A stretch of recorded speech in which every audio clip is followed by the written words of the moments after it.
আজকের এই নয় সভার প্রিয় নেতৃবৃন্দ, সমাবেশের শেষ পর্যায়ে বক্তব্য আমরা এটাই বুঝতে পারলাম, আমাদের বক্তব্য স্পষ্ট। ঢাকা বারের যে জাতীয়তাবাদী আইনজীবী ফোরামের কমিটি হতে চলেছে, সেই কমিটিতে আমরা নতুন এবং তারুণ্যের নেতৃত্ব দেখতে চাই।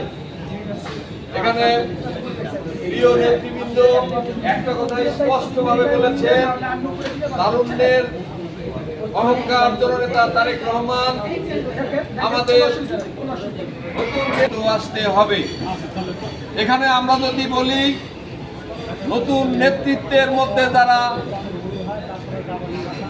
মোটামুটি পোস্ট পদবিতে এবং যারা আসতে চায়, তাদের মধ্যে জনাব নেহার হোসেন ফারুক অত্যন্ত যোগ্য এবং অত্যন্ত পরিশ্রমী।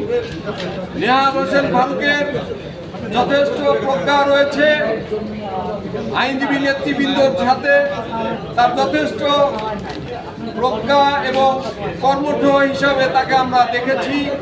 তার যোগ্যতা এবং তার অভিজ্ঞতার আলোকে ঢাকা বারে সাধারণ সম্পাদক হিসাবে সকল নেতৃবৃন্দ তাকে চায়। এটাই হলো আমাদের আজকের বক্তব্য এবং আজকের মূল যে চাওয়া। প্রত্যেকটা মঞ্চ থেকে, প্রত্যেকটা সমাবেশ থেকে বারবার একটা কথা চলে আসছে, সাধারণ সম্পাদক হিসাবে নেহার হোসেন ফারুককে আমরা চাই। আমরা স্পষ্টভাবে জানিয়ে দিতে চাই, কেন্দ্রীয় নেতৃবৃন্দকে বলতে চাই, ধারাবাহিকতা নয়, চাওয়া পাওয়ার দাম দিতে হবে। আর সেই চাওয়া পাওয়ার দামের সাথে নেহার হোসেন ফারুকের যোগ্যতা মূল্যায়ন করতে হবে। আমরা দেখেছি, আমরা জানি, প্রয়োজনে আপনারা জাস্টিফাই করুন। জনাব নেহার হোসেন ফারুকের যোগ্যতা রয়েছে। ঢাকা বারের তরুণ নেতৃত্বা এবং নেতৃবৃন্দ এবং সদস্যরা সকলেই নেহার হোসেন ফারুককে দেখতে চায়।